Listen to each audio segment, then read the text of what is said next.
कि शेर के शिकार से लौटा हुआ शिकारी रास्ते में हिरन को भी नहीं छोड़। नमस्कार दोस्तों, अभी हमारे साथ कैमरा के फ्रेम में जो शख्स आपको दिख रहे हैं वो 33 साल के अनुभव के साथ कितने आईएएस और कितने आईपीएस, कितने लोगों को सरकारी नौकरी में अच्छे पद पर पहुंचाने के बाद सर अभी अपना भी इंस्टीट्यूट चला रहे हैं।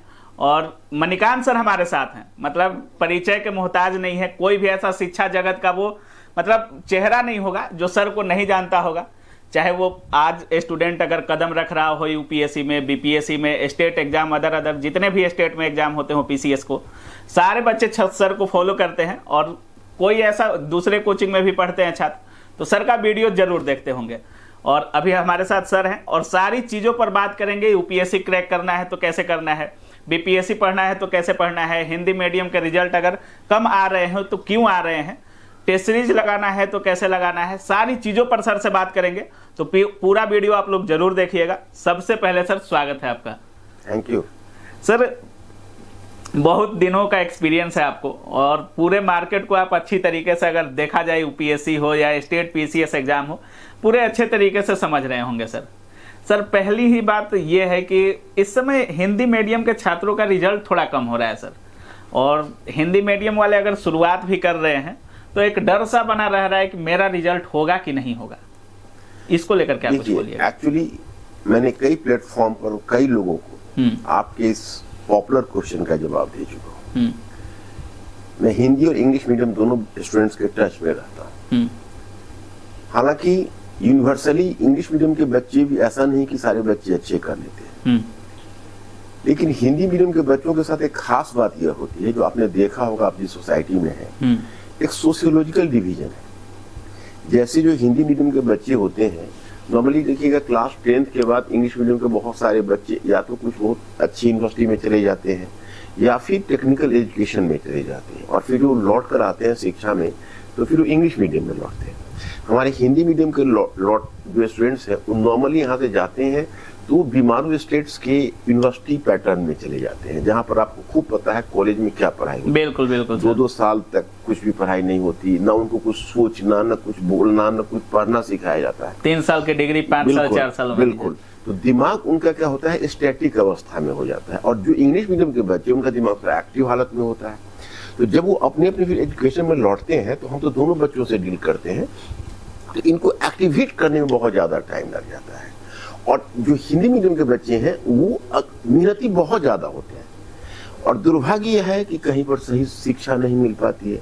अगर वो अच्छे तरीके से उनको शिक्षा दी जाए तो हिंदी मीडियम के बच्चे तनिक इंग्लिश मीडियम के बच्चे से कम नहीं है। नहीं, बहुत मेहनती। सर अगर यूपीएससी किसी छात्रों को करना है सर, मान लीजिए हमारा ग्रेजुएशन सर पूरा हो गया और हम सोच रहे हैं कि यूपीएससी क्रैक करें, या हमारा 12th पूरा हो गया और हमारा एम यूपीएससी है। सर 2 तरह के छात्र होते हैं, मतलब कुछ लोग शुरू से फोकस रहते हैं कि हमको यूपीएससी ही क्रैक करना है, लेकिन कुछ लोग होते हैं जो ग्रेजुएट होने के बाद सोचते हैं कि नहीं, हमको यूपीएससी की तैयारी करनी है। अगर फ्रेश छात्र हो सर, एकदम जैसे यूनिवर्सिटी में पास किया और उसके बाद यूपीएससी करना सोच रहा हो, या 12th पास किया, उसका गोल हो कि यूपीएससी ही क्रैक करना है, तो उसको क्या करना चाहिए सर?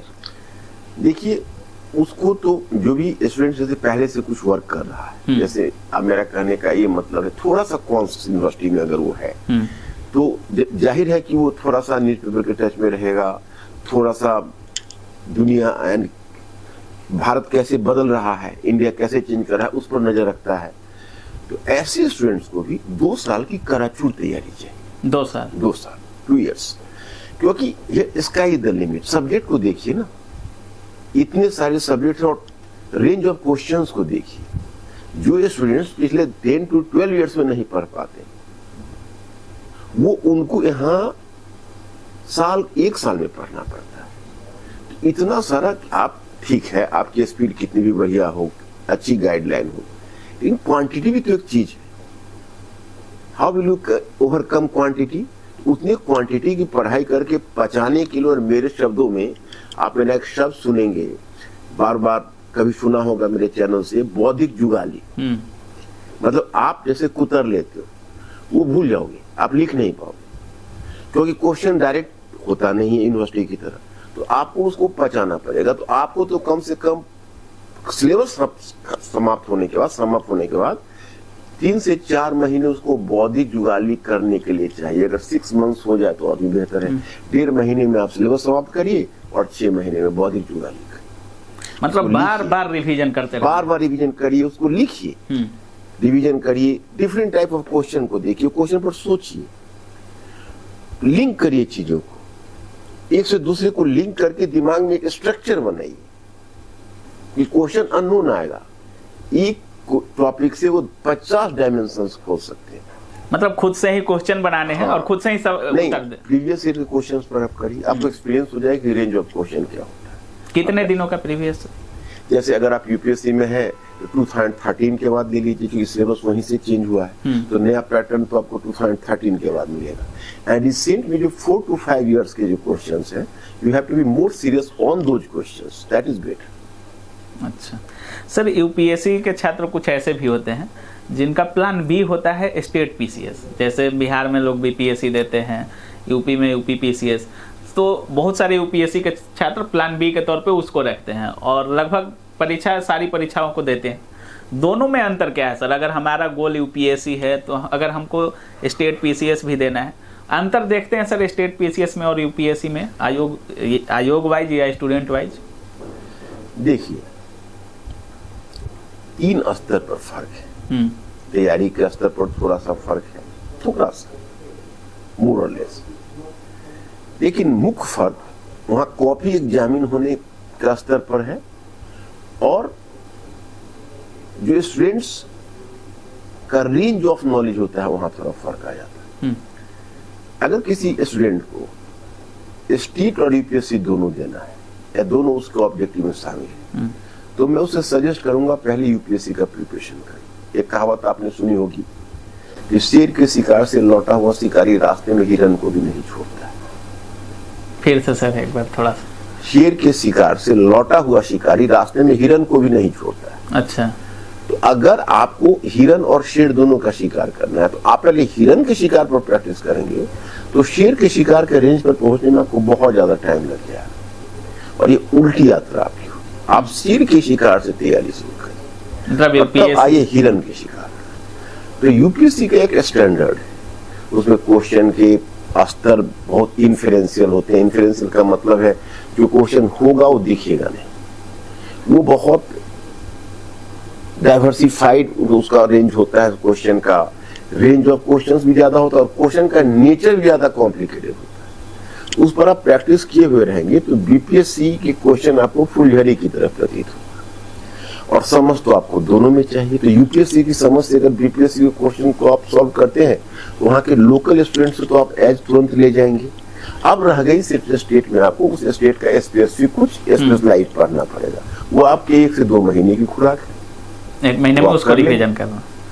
सर बहुत सारे छात्र ऐसे हैं जो पीटी का मतलब तैयारी अगर यूपीएससी का करना चाहें या स्टेट पीसीएस का कर रहे हैं तो पीटी अलग से पढ़ते हैं और पीटी में अगर रिजल्ट होता जाता है तब मेंस की तैयारी चालू करते हैं। तो पीटी मेंस एक साथ ही पढ़ना है सर? मैं कितना मना करता हूँ इससे, लेकिन अधिकतर छात्र ये करते हैं सर। आपको देखिए, इससे दोषपूर्ण preparation, this is a faulty design of preparation that should be immediately discarded.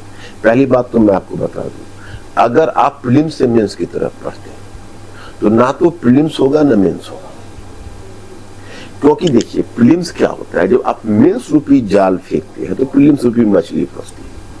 Prelims में क्वेश्चन डायरेक्ट होता नहीं, प्रीलिम्स में इतना रेंज ऑफ क्वेश्चंस होता है कि आप प्रीलिम्स के क्वेश्चन को टारगेट नहीं कर सकते, आप टॉपिक को टारगेट करिए। देखिए कुल मिलाकर मैं आपको बताता हूँ, प्रीलिम्स में आप यूपीएससी के प्रीलिम्स की बात कर रहे हैं, यूपीएससी के प्रीलिम्स की बात कर रहे हैं, तो उसमें 100 क्वेश्चंस होते हैं, जनरल स्टडीज की बात कर रहा हूँ, बाकी तो सीसेट क्वालिफाइंग होता है। तो 100 क्वेश्चंस होते हैं, तो 25 क्वेश्चंस आप 20 से 25 क्वेश्चन आप आसानी से बना दें। मतलब आपका प्रिपरेशन अगर 100 है, मिडल में भी है, तो आप 20-25 क्वेश्चंस कर देंगे। आपका सिलेक्शन तकरीबन 48 से 50 क्वेश्चन या 47 से रखिए, लेकिन आपका टारगेट 50 से कम तो होना नहीं चाहिए, उससे ज्यादा होना चाहिए, 55 होना चाहिए, 60 होना चाहिए। तो आप फर्स्ट रेंज में 25 क्वेश्चन आप करेंगे, उसको अगर काउंट करेंगे तो उससे ज्यादा एक बच्चे की कैपेबिलिटी नहीं है कि प्रथम दृष्टया वो कर ले। उसके बाद 25% क्वेश्चन ऐसा लगेगा कि अरे चलो मेरे रेंज से बाहर है, ये मेरी कैपेसिटी से बाहर है। और बीच में जो 50 क्वेश्चंस आते हैं वो you are just between knowing and not knowing, आप जान भी रहे हो नहीं भी जान। तो वैसे क्वेश्चन इंटेलेक्चुअल गेस बहुत कम करता है, और इंटेलेक्चुअल गेस तब लगता है जब आपका स्ट्रक्चर बड़ा। आप पहले ही पैरोकेल तैयारी करके अपने स्ट्रक्चर को नहीं बनाया, आपने केवल इंफॉर्मेशन की तैयारी की है प्रीलिम्स की तरह, तब तो आप औंधे मुंह गिर जाओगे।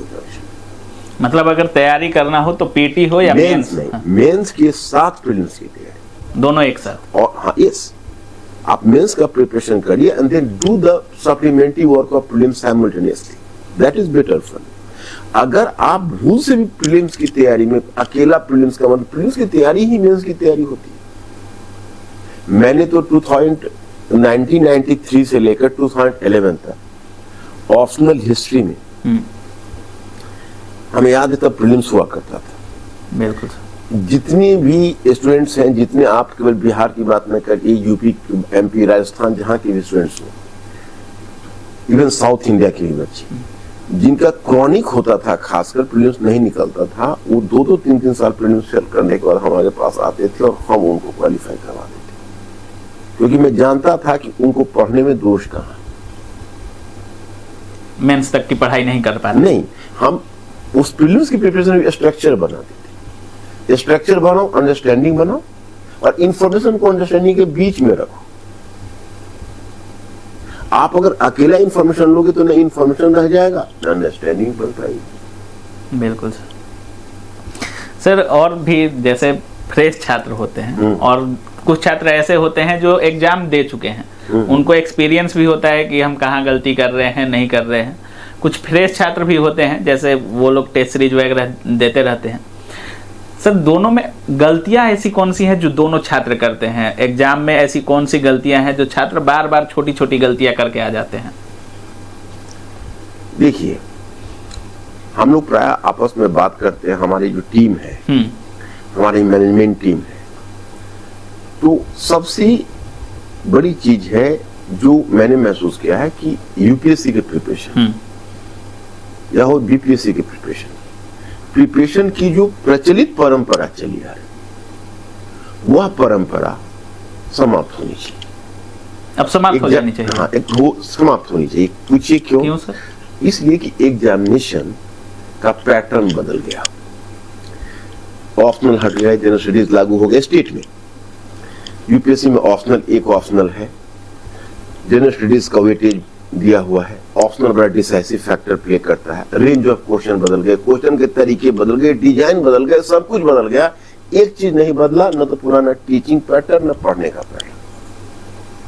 अभी भी उसी घिसी पिटी परंपरा पर रूट लर्निंग करके ज्यादा से ज्यादा बुक पढ़ो, ज्यादा से ज्यादा ये पढ़ो, नोट्स पढ़ो, ज्यादा से ज्यादा इंफॉर्मेशन बेस्ड लो, ये सीनियर्स लोग करते हैं। तो उसमें क्या होता है कि कई बार 4-4 बार 5-5 बार उनका ही हो जाता है। हमें भी बहुत दुख लगता है, मतलब कितना कष्ट होता होगा, कितनी, और मेहनत बहुत ज्यादा करते हैं, लेकिन जो पढ़ने का तरीका गलत हो जाता है, इस कारण से वो चीजें गलत हो जाती है। कोचिंग में भी जो परंपरा है पढ़ाने की, वो पुरानी वाली परंपरा है, जिस परंपरा को बदलने की, पहल करने की हिम्मत चाहिए होती है। वो एक हिम्मत चाहिए होती है, उतना नॉलेज चाहिए होता है। तो अब वो चीज रह नहीं गई। तो एक जो सबसे कॉन्टेजियस डिजीज है, जो मैं नए बच्चों से अपील करना चाहूंगा, जो आपके चैनल पर होंगे और सुन रहे हैं, बिल्कुल सर, कि एक महामारी की तरफ फैल गई है कि स्टूडेंट्स जो इस फील्ड में आते हैं वो बहुत ज्यादा लोगों से एडवाइस लेने की कोशिश करते हैं, और सभी अपने अपने तरीके से एडवाइस दे देते हैं। तो सही पूछिए तो उनकी तैयारी शुरू ही नहीं हो पाती, कभी इधर जंप करते, कभी उधर जंप करते। और सीनियर से खासकर जो प्रिपरेशन की तैयारी लेते हैं, तो सीनियर्स जो तरीका अपनाकर पिछले 4-5 बार विफल हो चुके होते हैं, वही तरीका नए बच्चे को बता देते हैं। अरे कम से कम उनको तो कहे कि तू भाई मुझसे तो गलती हुई, इस पर काम कर। हाँ, लेकिन तुम कम से कम कुछ इनोवेशन करो। नहीं, वो अपने वाले तरीका ही बनाते हैं कि तुम ऐसे पढ़ो, इस तरह हमने किया था, तुम भी ऐसे करो। तो क्या होता है कि नया बच्चा कंफ्यूज कर जाता है, उसी को फॉलो भी कर रहे हैं, और इस वजह से वो भी उस साइकिल में घिर जाता है। इस साइकिल को ब्रेक करना चाहिए, पढ़ने पढ़ाना। क्योंकि अब क्वेश्चन का रेंज बदल गया। सर जैसे आप कह रहे थे कि पीडीएफ को ज़्यादा से ज़्यादा पढ़ो, किताबों को ज़्यादा से ज़्यादा पढ़ने की कोशिश करते हैं छात्र, तो बहुत सारी किताबें भी हैं सर यूपीएससी को लेकर के या स्टेट एग्जाम्स को लेकर के, और हमने बहुत टीचर्स का इंटरव्यू लिया है सर, तो चाहे वो छोटे एग्जाम्स की हो या बड़े एग्जाम्स की, बहुत टीचर्स का इंटरव्यू भी है सर। अगर बुक्स की बात करें तो हम पूछते भी हैं कि सर बेस्ट बुक क्या होनी चाहिए, तो बहुत सारे लोग सही सलाह देते हैं और बहुत लोग अपनी किताबों को भी ज़्यादा प्रमोट करते हैं कि ये बेस्ट बुक है। किताबों को लेकर भी छात्र जैसे आप कह रहे हैं कि कंफ्यूज हो जाते हैं, तो कन्फ्यूजन बना रहता है सर फ्रेश छात्रों में कि किसको पढ़ना है नहीं पढ़ना है। हमको लगता है कि स्टूडेंट जब आते हैं दिल्ली या मुखर्जी नगर में या कहीं भी पढ़ने के लिए यूपीएससी, 4-5 महीने ये समझने में लग जाता है कि क्या पढ़ना चाहिए और क्या नहीं पढ़ना चाहिए। सर बेस्ट बुक सर आपके अनुसार क्या होना चाहिए, क्योंकि आपका इतना बड़ा एक्सपीरियंस है कि मतलब शायद ही किसी टीचर का होगा। देखिए अभी मैं आपको एक एक्सपीरियंस दे रहा हूँ। हाँ सर। जो एक्सपीरियंस आपको कोई नहीं देगा। हाँ सर। मैंने जब काफी रिसर्च किया तो मैंने पाया कि आप इस बुक और उस बुक की बात करते हैं, आपको ये जानकर बड़ा शॉकिंग इंफॉर्मेशन नहीं दे रहा हूँ। ये स्टूडेंट्स को कोई भी बुक आप रिकमेंड करिए, 90% स्टूडेंट्स हमारे बाजार में अभी ऐसे हैं जो बुक को पढ़ के समझ ही नहीं पाते इसके अंदर क्या है, उसका क्या इलाज है। पहले तो उसका इलाज खोजा जाए। किताब का इलाज नहीं, उस किताब को पढ़ने का तरीका क्या होना चाहिए। बिल्कुल सर। पेज उलटना पढ़ना नहीं है। यूपीएससी ने कॉम्प्रिहेंशन लागू किया सीसैट में, वो अमेरिकन पैटर्न पर लागू किया, वो क्रिटिकल थिंकिंग थी। क्यों? उसमें आपको फास्ट रीडिंग करके और एक ही क्वेश्चन का आंसर इस पैसेज को पढ़ के देना है। तो उस पैसेज को आप पढ़ते हो, पैसेज का जो कनोटेशन है, जब उसको आप सही आंसर बी और सी नहीं दे पाते हैं तो आप बुक के 50 पेज पढ़ के कैसे उसके सही बातें खींच सकते हैं? कभी सोचा है आपने? बिल्कुल। 90% स्टूडेंट्स बुक को पढ़ के नहीं समझ पाते, और जो बुक रिकमेंड करते हैं आपको, मैंने तो बुक रिकमेंड करना है स्टूडेंट्स को छोड़ दिया। आप कोई पूछे हमसे कल्चर पर, मैं कहूंगा कि सबसे मास्टरपीस है ए.एल. बैशम का the wonder that was India. A L. Basham, अद्भुत भारत, हिंदी में उसका अनुवाद भी उपलब्ध है। लेकिन क्या सोसाइटी और कल्चर पढ़ने के बाद वो कोई स्टूडेंट्स को समझ पाएगा? नहीं, समझ ही नहीं पाएगा। एक मतलब जनरेशन था जो बुक रीडिंग करते थे। जब से सोशल मीडिया आए, यूट्यूब, इस पर देखिए, उस पर, और जितने भी अधिकांशतः लेक्चर जो होते हैं बहुत फैक्चुअल इंफॉर्मेशन बेस्ड होते हैं, तो क्या होता है कि स्टूडेंट्स को जितने सोर्सेस आप देते जाते हैं वो भटक जाते हैं। अब वो पढ़ने के बजाय सुनकर जानना चाहते हैं, लेकिन सुनकर पढ़ने का विकल्प नहीं है, याद नहीं, क्योंकि आपको लिखना भी पड़ेगा, लैंग्वेज से आपका परिचय होना चाहिए, फास्ट राइटिंग आपकी होनी चाहिए। इसलिए देखिए, कोई महाशय कहते हैं कि आप हमारे बुक को पढ़िए या इस बुक के पढ़िए, उनको पहले ये समझना चाहिए कि उनके बच्चे बुक पढ़ के समझ पा रहे हैं कि नहीं। 2 पेज उनको पढ़वाएं और बच्चे से पूछे कि आपने इसमें क्या सीखा, तो पता चले बच्चे 2-4 इंफॉर्मेशन याद करके रखेंगे, लेकिन उस बुक का सार वो नहीं बता पाएंगे। पहले वो सिखाना है, तरीका पहले वो सिखाना है कि बुक कैसे पढ़े। बिल्कुल सर। अभी टेस्ट सीरीज एक ऐसा हो गया है सर, एग्जाम से पहले टेस्ट सीरीज को लेकर काफ़ी भाग दौड़ हो जाती है सर, चाहे वो ग्रुप डी का एग्जाम हो या स्टेट पीसीएस का हो या यूपीएससी का हो सर। टेस्ट सीरीज बहुत ही बड़ा योगदान प्ले कर रहा है। शायद अभी छात्र कुछ ज़्यादा ही इंटरेस्ट ले रहे हैं टेस्ट सीरीज को अप्लाई करने में सर। आपके अनुसार टेस्ट सीरीज लगाना चाहिए? अगर लगाना चाहिए तो सही तरीका क्या होना चाहिए टेस्ट सीरीज अप्लाई करने का? सही समय क्या होना चाहिए जब टेस्ट सीरीज अप्लाई करे छात्र? देखिए, टेस्ट सीरीज यूजफुल है, लेकिन टू मच टेस्ट हार्मफुल है। सबसे पहले स्टूडेंट्स को पता करना चाहिए कि टेस्ट सीरीज का स्टैंडर्ड कैसा है, क्योंकि देखिए सैकड़ों बच्चे, हजारों बच्चे टेस्ट देते हैं। सबसे बड़ी डायकोटोमी होती है कि टीचर कुछ और पढ़ाते हैं, जो कॉपी चेक करने आ रहे हैं उस टीचर तो है नहीं, वो मार्केट के उसी तरह के सीनियर बच्चे हैं। उनका इवैल्यूएशन का स्टैंडर्ड क्या है? तो हमारे विचार से बच्चे टेस्ट सीरीज में दो बातों का ध्यान रखिए। पहले प्रिपरेशन उनका कंप्लीट हो जाए तब वो टेस्ट सीरीज में जाए, क्योंकि देखिए अब अकेला अकेला क्वेश्चन लिखना वहां तक तो ठीक है, टेस्ट सीरीज लिखने के लिए पूरा पेपर की समझ एक साथ आपको चाहिए। जैसे आप, और एक पेपर में आपको एक पूरा सब्जेक्ट होता है, 2 सब्जेक्ट होता है, उसके 2 पार्ट होते हैं। अब जनरल स्टडीज का ही एक पेपर तो 3-3, 4-4 सब्जेक्ट मिला के एक पेपर बनाया हुआ। उसका सीरीज लगाने से पहले आपको तो उस स्तर का प्रिपरेशन चाहिए होगा, है ना, तो वो आपको पहले कर लेना चाहिए। दूसरी बात है कि वो भी करने के बाद आप टेस्ट दें और उसमें आप अपना टाइमिंग को देखें कि आपका टाइमिंग क्या है और आप सेटिस्फैक्टरीली जो तैयार करके आए हो आप लिख पा रहे हो। लेकिन जो मार्किंग वहां की जाती है उसके बारे में ज्यादा सीरियस ना हो, क्योंकि हो सकता है कि मार्किंग सही नहीं हो सकता है जो उनको बताया गया वो ज्यादा अच्छा लिखे हो, उनको इंस्ट्रक्शन मिल रहा है कि आप ऐसे नहीं ऐसे लिखिए। तो टेस्ट सीरीज है तो यूजफुल, विदाउट प्रैक्टिस के तो काम होगा नहीं, लेकिन उसमें यह भी ध्यान रखना पड़ेगा आपका कोर्स पूरा होना चाहिए। हाँ, कोर्स पूरा होना चाहिए और प्लस जो एग्जामिन हो रहा है उसकी क्रेडिबिलिटी होनी चाहिए। अच्छा सर, जैसे आप बोले कि 2013 के बाद सिलेबस चेंज हो गया है सर, और हिंदी मीडियम छात्रों का रिजल्ट भी थोड़ा इधर कम हो रहा है सर। अगर इधर देखें तो खोजना पड़ रहा है हिंदी मीडियम के छात्रों को, अगर हम लोग के लैंग्वेज में बोले तो सर आप कुछ अलग कर रहे हैं कि नहीं? इतने सालों का एक्सपीरियंस है, शुरुआत से देखते आ रहे हैं रिजल्ट अगर छात्रों का होता है तो कैसे होता है। जैसे आप कह रहे थे कि हमारे पास आते थे पीटी पढ़ करके तो हमको पता चल जाता था कि ये इनका वीक पॉइंट कौन सा है। तो सर अगर हिंदी मीडियम में रिजल्ट लेना हो छात्रों को, अधिक से अधिक बदलाव की ज़रूरत है, या क्या ऐसी चीज़ें हैं जो छात्रों को करना चाहिए आपके अनुसार सर, या आप कुछ ऐसी कदम हो जो उठा रहे हो सर आप? बिल्कुल, देखिए आपने पहले सुना होगा पिछले साल 2 साल 3 साल में ऑप्शनल के लिए तो मेरा द स्टडी आज से नहीं, वो 92-93 से ही मेरा इंस्टीट्यूट चल रहा है। इन जनरल स्टडीज में मैं हाथ नहीं डालता था, और जनरल स्टडीज का पार्ट में किसी और संस्थान से जुड़ जाता था। मेरे नाम 1-2 संस्थान में आए भी थे, लेकिन जब मैं गया और मेरे मन में एक छटपटाहट ये हुई, ये स्टूडेंट्स को क्या चाहिए, स्टूडेंट्स को अंडरस्टैंडिंग बेस्ड पढ़ाई चाहिए, इंफॉर्मेशन बेस्ड पढ़ाई नहीं चाहिए। लेकिन जो मैंने आपको कहा कि मार्केट का चलन है इंफॉर्मेशन बेस्ड पढ़ाई, तो मैं भी पहले कई इंस्टीट्यूट से जुड़ा, 1-2 अच्छे इंस्टीट्यूट से, इस उम्मीद से कि शायद मैं वहां के कल्चर को बदल पाऊंगा, तो मैं भी उसको अंडरस्टैंडिंग बेस्ड पढ़ाई में ले आ पाऊंगा। But I have tried at my best, लेकिन वो संभव नहीं हुआ किसी और प्लेटफॉर्म पर कि मैं कोई बदलाव ला सकूं।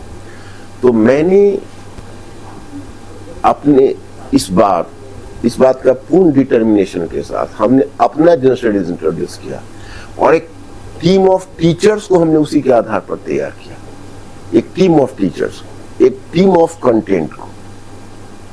और आप मैं बताऊं कि मैं पिछले 10 महीने से कंटेंट पर तैयारी करके, और तब मैं इस जुलाई में उसको लॉन्च किया।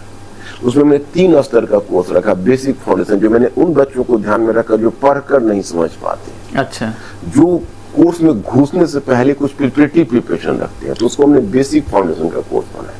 वो बेसिक फाउंडेशन का कोर्स इतना उम्दा कोर्स है कि मैं तो सजेस्ट करूंगा कि इंडिया में चाहे वो एसएससी की तैयारी कर रहे हो, स्टेट सर्विसेज की तैयारी कर रहे हो, यूनिवर्सिटी का, सीयूईटी की, किसी की भी तैयारी कर रहे हो, उस कोर्स से एक बार गुजर जाए। सबसे वो बिल्कुल वो आके हमारे इंस्टीट्यूट पर या किसी भी सोर्स से पहले उसके छोटे छोटे बुकलेट हमने हर कोर्स के बनाए। उसमें मैं खुद उनको सिखाता हूँ कैसे पढ़ा जाता है, कैसे लिखा जाता है, कैसे बड़े को छोटा, जैसे आपने अपने स्कूल डेज में याद किया होगा या कॉलेज डेज में एक प्रेसी राइटिंग कराई जाती थी। बिल्कुल, किसी भी चीज का 1/3 कैसे किया जाता है, छोटा करना। तो जो 1/3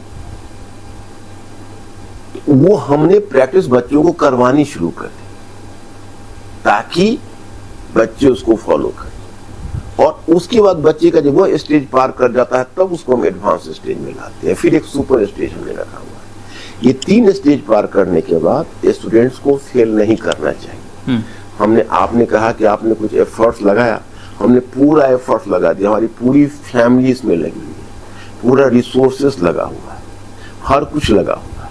और मेरा एक ही मोटो है, to make the students a thinking creature. उसको सोचने वाला प्राणी बना दो, क्वालिफाई कर जाए। जब तक वो उसको रटन तोता बना के रखोगे, वो बेचारे कहीं का नहीं रहेगा। गांव गवई से लोग आते हैं, इतने कैपिटल लगाते हैं, अपने जमीन गिरवी रख के पढ़ाई। बिल्कुल बिल्कुल सर। हमारे तो कई पेरेंट्स से बात हुई, रोने लगी, और हमने उनको मतलब एब्रप्टली उसमें कंसेशन किया कि नहीं, अब ऐसे पेरेंट्स का कुछ कल्याण होना चाहिए, शिक्षा को फैलाना चाहिए हर जगह, और इसके लिए क्वालिटी का एजुकेशन फैलाने की आवश्यकता है, केवल क्वांटिटी का एजुकेशन नहीं। तो हम लोग उस पर काम कर रहे हैं, और अब मैं आपको वादा करता हूँ 4 से 5 वर्षों के अंदर मार्केट में इसका रिजल्ट आपको दिखेगा। चलिए, बहुत अच्छे, धन्यवाद सर अच्छी पहल के लिए। सर 68वीं बीपीएससी से एसे भी ऐड कर दिया गया है। बीपीएससी में बीपीएससी आयोग ने एसे को ऐड कर दिया गया है, तो उससे छात्रों को कुछ नुकसान है या टेंशन लेने वाली बात है? नहीं, नुकसान बिल्कुल नहीं है, और सबसे बढ़कर कमीशन के लिए फायदा है। एसे में आप ब्लफ नहीं कर सकते, एसे में आपके अंदर की चीजें निकल कर आती है। बाकी जितने भी क्वेश्चन है उन्होंने शब्द लिमिट किया हुआ है, उसमें लोगों को लिखने का मौका नहीं मिलता। एसे में लिखने की भी आजादी, सोचने की भी आजादी, आपके अंदर कितना है वो भी आप। हाँ, और जो परीक्षक है उनकी एसे पढ़ने के बाद उनको नॉलेज के साथ साथ बच्चे के व्यक्तित्व परीक्षण करने की भी गुंजाइश बन जाती है। एसे तो यूपीएससी में सतीश चंद्रा कमेटी ने इंट्रोड्यूस किया था, और उसने उस एसे को इंट्रोड्यूस होने के बाद स्टूडेंट्स की परीक्षण का मानक बदल गया। अगर बीपीएससी ने ये शुरुआत कर दी तो ये बहुत सार्थक शुरुआत है, बच्चों को इसे पॉजिटिव लेना चाहिए। अच्छी पहल है सर। बहुत सारे लोग बोलते हैं, जैसे बहुत सारे टीचर्स का हमने इंटरव्यू लिया, अलग अलग लोगों का लिया, तो बहुत सारे लोग बोलते हैं कि अब पढ़ाई में थोड़ा बदलाव होना चाहिए। जैसे आप ही कह रहे हैं कि 2013 के बाद सिलेबस बदला, अब भी बदलना चाहिए। जैसे आप बोल रहे हैं कि 3 स्टेज में हमने अपने कोर्स को रखा है सर। बहुत सारे लोग बोलते हैं कि इस पर ज़्यादा ध्यान देना है कि हमको क्या पढ़ना है और क्या छोड़ना है, छोड़ने वाली चीज़ों पर ज़्यादा ध्यान देना है। तो वो क्या होती है सर, इससे आप भी एग्री करते हैं क्या? अब पता नहीं, जो बोलते हैं कि छोड़ने वाली चीज को क्या पढ़ना है, मेरी समझ में नहीं आ रहा है कि वो छोड़ने वाली चीज से क्या मीन करते हैं। इसका मतलब है कि वो मीन करते हैं कि कुछ चीजें स्मरण कर ली जाए और कुछ चीजें बिल्कुल छोड़ दी जाए। तो अब उनका क्या विजन है इस संदर्भ में? बहुत सारे लोग बोलते हैं जैसे कोई टॉपिक हो गया, इससे इसको बस पढ़ लेना है, इससे रिजल्ट मतलब एग्जामिनेशन हॉल में सवाल नहीं आने वाला है, उन चीज़ों को एकदम नहीं पढ़ना है। जैसे वो लोग बोलते हैं कि हमको विद्वान नहीं बनना है, हमको रिजल्ट लेना है, तो सबसे ज़्यादा इम्पोर्टेंट है कि हमको छोड़ना क्या है। तो उससे आप एग्री हो रहे हैं? देखिए, पहली बात तो ये कि यूपीएससी में आप विद्वान इस पढ़ाई पर बन ही नहीं सकते, विद्वान बनने की गुंजाइश ही उसने नहीं छोड़ी, क्योंकि आपके पास इतना टाइम का क्राइसिस है कि आप सिलेबस को कवर कर ले, यही आपके लिए चैलेंज बड़ी बात है। रह गई छोड़ने की बात, तो फालतू चीजें आप ना पढ़े वही छोड़ना हुआ। और अधिकांशतः आप देखेंगे कि जो छोड़ने की बात करते हैं, आप सबसे बड़ा हम बाजार से अपील करेंगे, शिक्षक गण से अपने, तो सब तो आप अब इस फील्ड में अब हम लोग बहुत सीनियर टीचर हैं, तो हमारे छोटे भाई की तरह हैं, हम यही अपील करेंगे कि बच्चों को इंफॉर्मेशन बेस्ड पढ़ाना बंद कर दीजिए, बस वैसे ही बच्चों का भाग्य सुधर जाएगा। बच्चों में अंडरस्टैंडिंग पैदा कर दीजिए, बजाय इसके कि आप ये पढ़ के लिख दीजिए। ऐसा करने के बजाय बच्चों को इनेबल करिए कि आप सोच कर लिख दीजिए, और आप इसको पढ़ के एक सोच डेवलप करिए। तो बच्चों की सोच अगर डेवलप करवा, इससे उनको फायदा है, ये हम करना चाहिए। सर बहुत दिनों का एक्सपीरियंस है और बहुत सारे रिजल्ट आपने दिए हैं, और ऐसा कोई बच्चा नहीं होगा जो आपको जानता नहीं होगा, कोई टीचर नहीं होगा जो नहीं जानता होगा।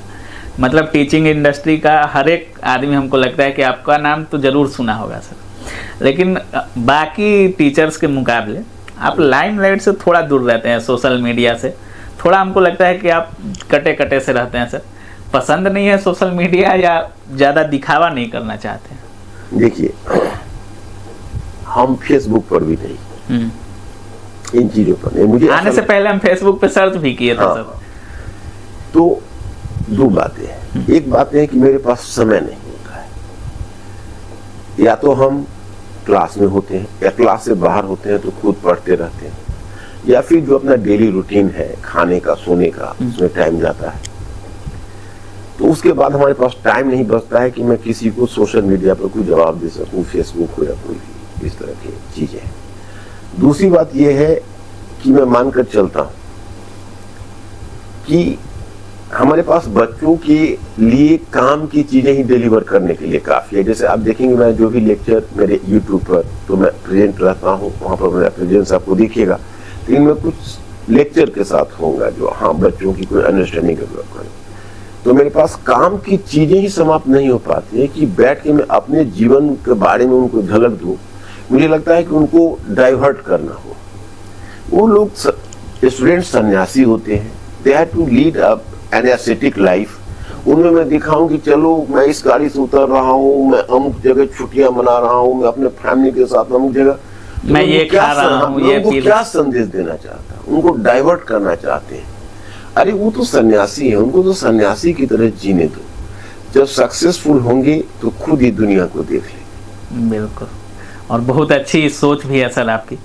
सर बहुत सारे टीचर भी हैं जो वायरल होने के लिए पहले अगर पढ़ा दिया यूट्यूब पे या कहीं भी पढ़ा दिया तो व्यूज देखते हैं, कितना व्यूज आ रहा है मेरा, कितना ज़्यादा से ज़्यादा लोगों तक पहुंच पा रहा है। या बहुत सारे टीचर ये भी होते हैं कि जैसे हम बहुत बड़ा नाम हो गया, जैसे मणिकांत सर बहुत बड़े नाम हैं, तो अब हमको स्टूडेंट से मिलने की कोई ज़रूरत नहीं है, हमारा स्टाफ मिलेगा या कोई ऐसा बंदा है जो जिससे स्टूडेंट को अगर हमसे मिलना है तो बाय उसके थ्रू भाया आना पड़ेगा स्टूडेंट को हमारे बीच। स्टूडेंट से ही सब टीचर बनते हैं, लेकिन उसी टीचर को जब बड़ी उपलब्धि मिल जाती है, बड़ा नाम हो जाता है, तो उसी स्टूडेंट को किसी तीसरे आदमी के द्वारा मिलना पड़ता है। सर मणिकांत सर मिलते हैं स्टूडेंट से? आप स्टूडेंट के बीच रहते स्टूडेंट से पूछ लीजिए, दो चीजों का मैं दावा करता हूँ।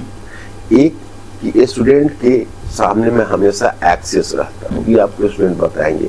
अब मेरे साथ दिक्कत है कि थोड़ी व्यस्तता रहती है कि मैं 3 दिन करोल बाग रहता हूँ, 3 दिन मुखर्जी नगर। तो जब मैं करोल बाग के 3 दिन रहता हूँ तो मुखर्जी नगर में कोई स्टूडेंट अगर बोलता है तो मैं उसे यही कहता हूँ कि मैं रिक्वेस्ट कर लो कि हमारा 3 दिन जब उधर आएगा तो वो किसी दिन मिल लेंगे, आकर डायरेक्ट आते हैं तो मिल लेते हैं। हाँ, और आप पता करें कि ऑफिस में भी मेरे मुखर्जी नगर मेन रोड के पास ऑफिस है, वहाँ मैं 1 घंटा बैठता हूँ जो मैं मुखर्जी नगर में रहता हूँ सिर्फ बच्चों से मिलने के लिए। कि जो बच्चे मिलना चाहते हैं उनको हमारे स्टाफ बोल देते हैं कि सर इतने बजे से इतने बजे तक कर रहेंगे, आप आ जाइएगा। मतलब मिलना जुलना भी है। तो मैं स्टूडेंट्स की देखिए वही दुनिया है हमारी। अब हम उनसे नहीं मिलेंगे तो किन से मिलेंगे, क्योंकि वही हमारे टारगेट है। जैसे आप कह रहे हैं कि 3 दिन करोल बाग, 3 दिन मुखर्जी नगर, तो क्लासेस डेली होती हैं सर? नहीं, 3 दिन वहाँ मैं क्लास लेता हूँ, 3 दिन यहाँ लेता हूँ। बाकी टीम ऑफ टीचर्स है, तो जैसे जनरल स्टडीज के क्लासेस हैं, ऑप्शनल मैं हिंदी मीडियम 3 दिन लेता हूँ यहाँ, 3 दिन इंग्लिश मीडियम लेता हूँ करोल बाग।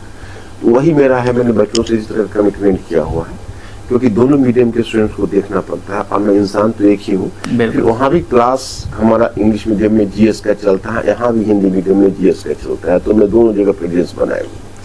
बाकी सर जितने भी छात्र देख रहे होंगे, चाहे वो पूरे बिहार से हों या अदर स्टेट के हों, यूपीएससी के हों या स्टेट पीसीएस के हों, लास्ट में उन छात्रों को क्या कुछ बोलना चाहिए? हाँ, मैं वो बोलने से पहले मेरा आपका जो सवाल है वो समाप्त नहीं हुआ था। मैंने कहा कि मैं 2 बातें आपको बताना चाहूंगा और 2 बातों का आप खुद पता कर लीजिएगा स्टूडेंट से, क्योंकि स्टूडेंट से आप पूछेंगे तो स्टूडेंट खुद, हम इतना ट्रांसपेरेंट है, स्टूडेंट आपको जवाब देंगे। तो पहली बात ये पूछिएगा कि मणिकांत सर एक्सेस में होते हैं कोई भी टीचर की तुलना में? जो मतलब जैसे अभी एक घटना हुआ था सर, तो उसमें छात्र कह रहे थे कि एडमिशन तो किसी टीचर के नाम पे हो जाता है, हाँ। लेकिन वो टीचर क्लास में दिखते नहीं है सर, साल भर वो क्लास में आते नहीं। बच्चे से सवाल करिएगा कि सबसे अधिक क्लास में दिखने वाला टीचर कौन है, टीचर में तो आपको मेरा नाम बताएंगे। पहली बात, verify from the student. Second, अभी हम आपके ऑफिस में बैठे थे तो आपका एक चीज हमको बहुत अच्छा लगा, जैसे आपके स्टाफ को जैसे वहां बोला गया कि सर आएंगे यहाँ पर, तो वो लोग एक स्टूडेंट को फोन किए और बोले कि आप भी आ जाइए सर, मिल लेंगे। तो वो चीज सुनकर हमको काफी अच्छा लगा। फिर पता चला कि घर पे ही इंटरव्यू होगा, तो फिर वो बोले कि आपको हम फोन पे सर से बात करवा देंगे। तो ये चीज काफी अच्छा लगा कि इतना बड़ा नाम होने के बावजूद भी फोन पे बात करना है या मिलना बहुत बड़ी बात है। उससे मेरे प्रश्न का जवाब मैं आपको देना चाहूंगा कि आप ये पता करिए स्टूडेंट से, एक भी स्टूडेंट जिसने मेरे स्टडी में कहा हो कि मुझसे पैसे लिए गए लेकिन पढ़ाए नहीं गए या क्वालिटी की पढ़ाई नहीं हुई, या मणिकांत सर से मैंने हिस्ट्री पढ़ा था क्योंकि एक लंबे समय तक मेरा हिस्ट्री का लेगेसी चला आ रहा है और मुझे समझ में नहीं आया। आपको एक भी बच्चा ऐसा नहीं मिलेगा, चाहे वो किसी भी क्वालिटी का हो। आप तो बिहार से है ना? बिल्कुल सर। तो अभी मिस्टर खान के चैनल पर मैं जुड़ा रहा था। बिल्कुल कम से कम हमको लगता है कि हम बहुत सारे बच्चे हर क्वालिटी के बच्चे थे, लगभग 1 लाख बच्चे जुड़े हुए थे चैनल से, और मैंने उनको हिस्ट्री डिलीवर किया। गांव गवई का बच्चा भी हिस्ट्री समझा पहली बार। तो काफी कम फी भी रखा गया था और बहुत सारे छात्र कनेक्ट भी हुए थे। गांव गवई के बच्चे भी हिस्ट्री समझे, और सबसे बड़ी बात है कि उन बच्चों को पहली बार समझ में आ गई पढ़ा कैसे जाता है, सोशल साइंस कैसे पढ़ते हैं। तो ये मेरे आपके दूसरे प्रश्न का जवाब है। अब आप पूछिए, आप मुझसे एक सवाल करें। बिल्कुल सर, लास्ट में जितने भी व्यूअर हैं स्टूडेंट, सभी व्यूअर स्टूडेंट ही होते हैं सर, मेरे अधिकतर व्यूअर स्टूडेंट हैं। तो सर लास्ट में उन छात्रों को क्या कुछ बोलिएगा उनके जर्नी के लिए, उनके लाइफ के लिए? मैं तो एक ही बात बोलूंगा, to be a thinking creation.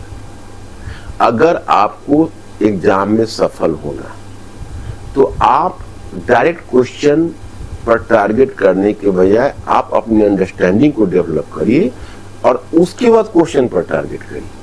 Target based भी पढ़ाई आवश्यक है, लेकिन लास्ट में शुरू से अगर सिर्फ आप चाहेंगे कि हम टॉपिक पर पढ़ें तो फिर आपको बड़ी मुश्किलें आ जाएंगी। पहले एक लार्जर अंडरस्टैंडिंग डेवलप करिए, फिर टॉपिक को टारगेट करिए। चलिए, बहुत बहुत धन्यवाद सर बात करने के लिए। Thank you. तो बाकी आप देख रहे थे हमारे साथ मणिकांत सर थे, और सर जिस तरह से बात कर रहे थे, जिस तरह से बताए हैं सर, चाहे वो टेस्ट सीरीज को लेकर हो, हिंदी मीडियम वाले छात्रों का रिजल्ट को लेकर के हो, क्या कुछ किया जा सकता है कि हिंदी मीडियम वाले छात्रों का रिजल्ट ज़्यादा से ज़्यादा हो, सारी चीज़ों पर हमने बात किया। चाहे वो किताबें हो, कैसे किताबों को अगर फॉलो करना है तो पढ़ना कैसे है, उन चीज़ों को, सारी चीज़ों पर सर ने बात किया। तो सर के बताए हुए रास्तों को फॉलो जरूर कीजिएगा। शायद ही ऐसा कोई टीचर होगा जिसके पास यूपीएससी पढ़ाने का इतना लंबा अनुभव होगा। और सर काफ़ी मतलब बोले तो काफ़ी सिंपल लाइफ जीते हैं। सर के व्यवहार से आप लोग समझ ही गए होंगे। बाकी आप क्या कुछ सोच रहे हैं इस पूरे वीडियो के बारे में, अपनी राय कमेंट सेक्शन में जरूर रखिएगा। आप देख रहे थे काबिल न्यूज़। जय हिंद।